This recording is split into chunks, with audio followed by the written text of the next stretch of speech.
Bien, donc ce qu'on va faire ici, c'est qu'on va transformer, enfin on va mettre ce tracé, sur le calque d'arrière-plan pour que le décor disparaisse. Donc à la place d'un masque de fusion, ce sera un masque vectoriel. Alors pour ça, vous devez dans C6 double-cliquer sur le calque d'arrière-plan pour le déverrouiller. Et dans la palette des tracés, votre tracé doit être activé, c'est-à-dire que comme ça, il n'est pas activé. Comme ça, il l'est. Comme ça, il n'est pas, comme ça, il l'est. Donc, on ne demande pas ici de créer une sélection au départ du tracé. On pourrait, mais on ne va pas le faire. C'est ici dans le menu. Et là, on pourrait la transformer en masque de fusion. Menu calque, masque de fusion, faire apparaître la sélection. Mais non, ce qu'on veut faire, c'est mettre du vecteur sur le calque. Parce qu'on a fait quelque chose de super net, alors autant le garder super net, notre détourage. Les pixels, c'est pas super net. Les vecteurs, ça l'est. Super net. Ok, donc, vous avez double-cliqué sur le calque d'arrière-plan, il est déverrouillé. Moi, je suis dans CC, je ne crois pas que je suis obligé de le faire. Et dans la palette des tracés, votre tracé est activé. On va dans le menu calque et on demande masque vectoriel. Masque vectoriel. Et on fait un masque vectoriel qui fait quoi? Qui fait tout apparaître ou qui masque tout? Ben non, aucun des deux. Un masque vectoriel qui va utiliser le tracé qui est actuellement sélectionné dans la palette des tracés. Et voilà. Résultat, sur la vignette du calque d'arrière-plan, j'ai cette chose bizarre qui est un masque vectoriel.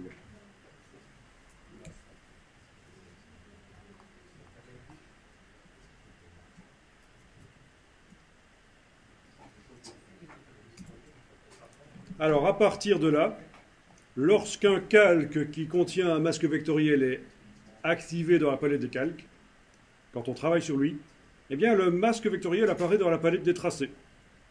Par exemple, si j'active un autre calque qui n'a pas de masque vectoriel, je ne vois pas de masque vectoriel dans la palette des tracés.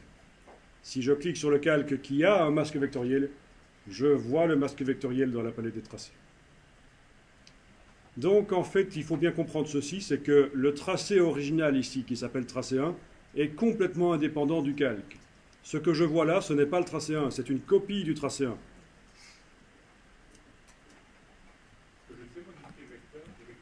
Oui, on va modifier les vecteurs. On va cliquer sur la vignette du masque vectoriel, il est encadré. Et à partir de là, ça veut dire que je travaille sur lui dans la palette des tracés. Donc en fait, il y a deux solutions. Soit je clique sur la vignette masque vectoriel dans la palette des tracés, soit je clique sur la vignette masque vectoriel dans la palette des calques.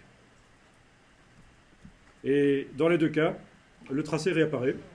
Et on va pouvoir, avec la flèche blanche qui se cache derrière la flèche noire, aller modifier la position de chaque point. Oui, parce que la flèche noire, ça sert à manipuler l'entièreté d'un tracé. Et si on veut manipuler des points, il faut y aller avec la flèche blanche. Voilà. Et on peut aller changer les choses. Par exemple, ici, je pense que pour la forme des roues, ce serait mieux si c'était un peu plus comme ceci. Et il faudra aller au tampon, dupliquer la forme du pneu, un peu comme on a fait avec la texture l'autre jour, pour remplacer les herbes. Bon, ça c'est typique du genre de problème qu'on peut avoir.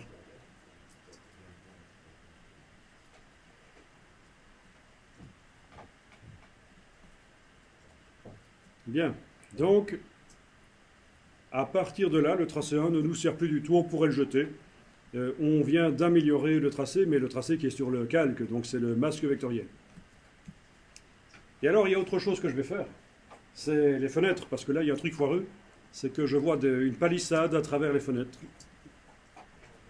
Donc, en étant en train de travailler le masque vectoriel, je vais aller faire une portion de tracé dans ce masque.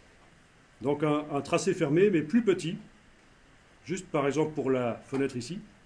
Et je peux réafficher le calque blanc pendant que je fais ça. Donc à la plume, en ayant le cadre autour du masque vectoriel, touche verrouillage majuscule pour avoir le pointeur précis, clic, clic et glisser, touche commande, clic et glisser. Ah, ouais, ça marche. Ça marche. On a juste un petit problème, c'est que donc touche Alt, voilà. Vous allez comprendre le problème, c'est que pendant que je fais le tracé, il agit. Et par exemple là, il m'empêche de voir là où je dois passer. Donc c'est-à-dire que le tracé que je suis en train de mettre là dans le masque vectoriel, pendant que je crée, ben, il commence à masquer la photo. Et à un certain moment, il m'empêche de savoir où je dois passer. Donc la solution, c'est de désactiver le masque pendant que je le travaille. Touche majuscule, comme un masque de fusion. Et là,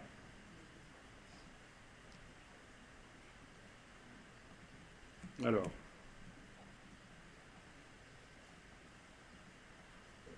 désactiver le masque. Bien. Bon. Pas de panique. Est-ce que c'est Photoshop CC qui me fait un truc bizarre? C'est bien possible. Chez vous, ça devrait marcher. Vous allez arriver à travailler le tracé sans qu'il agisse. Mais là, il me fait un truc bizarre, CC.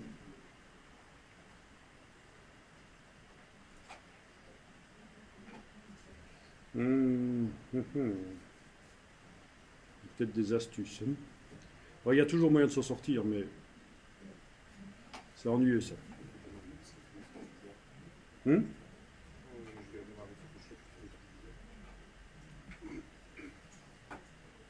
Donc, désactiver. Mais il disparaît à ce moment-là, et ça, c'est pas normal. Ok. Bon, ben je vais faire autrement. C'est quand même très ennuyeux ça. Ok, on va faire comme ça. Je vais m'en sortir comme ça en attendant de comprendre ce qui se passe. C'est Photoshop CC 2014 et c'est un peu bizarre peut-être. Ils ont peut-être loupé un truc là, chez Adobe. Ok, donc je ne désactive pas avec la touche majuscule. Si ça marche chez vous, vous pouvez le faire, mais sinon moi je vais faire autre chose. Je vais temporairement dire que cette portion de tracé que je suis en train de créer ne fait pas un trou, parce qu'en fait c'est réglé comme ça par défaut. Quand on crée une portion tracée au-dessus d'une autre, elle fait un trou. Mais je vais dire non, non, cette portion que je suis en train de travailler ne fait pas un trou, elle va ajouter. Voilà. Donc à la place de exclure les formes se chevauchant, je vais choisir associer les formes, et là, ma photo réapparaît. Il n'y a pas de problème. Donc, clic, voilà. Et oui, ça c'est aussi quelque chose que vous allez apprécier. C'est au fur et à mesure que les versions arrivent, des petites choses bizarres, des bugs, on se demande parfois. Ok. Et là, je vais dire la forme doit exclure. Ok, et ça fait un trou. Donc je vais recommencer pour une autre forme ici. Donc je travaille sur le masque, il est encadré. À la plume, je vais dessiner. Clic, clic, voilà. Pendant que je suis en train de dessiner, ça enlève progressivement la photo. Ça m'ennuie. Donc, je vais aller dire ici que ça ne doit pas enlever, ça ne fait pas une exclusion, ça associe.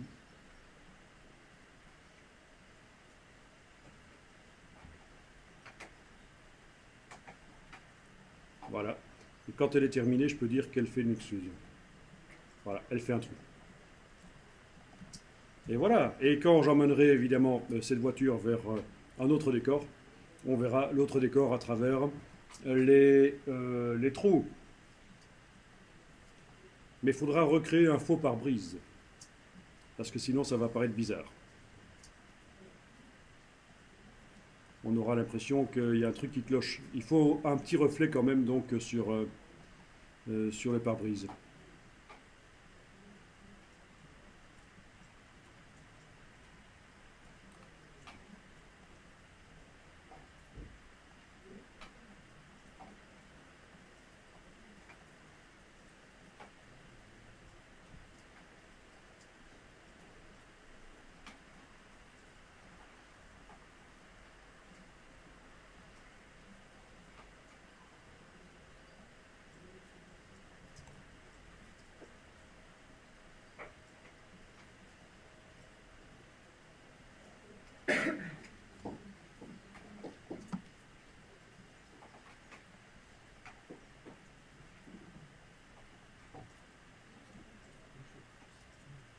Ça marche? Donc ici, pour ceux qui se posent la question, je viens de faire plusieurs formes à la suite. Avec la touche commande, je les englobe pour les sélectionner. Et je vais dire ici au-dessus qu'elles font un trou. Voilà. Bon. Après, c'est un peu de jugeote, c'est du cas par cas. Je vais passer un peu chez vous. Il y a encore un trou là, misère. Il y a plein de trous dans cette bagnole. C'est un vrai trou, ça? Comme ça.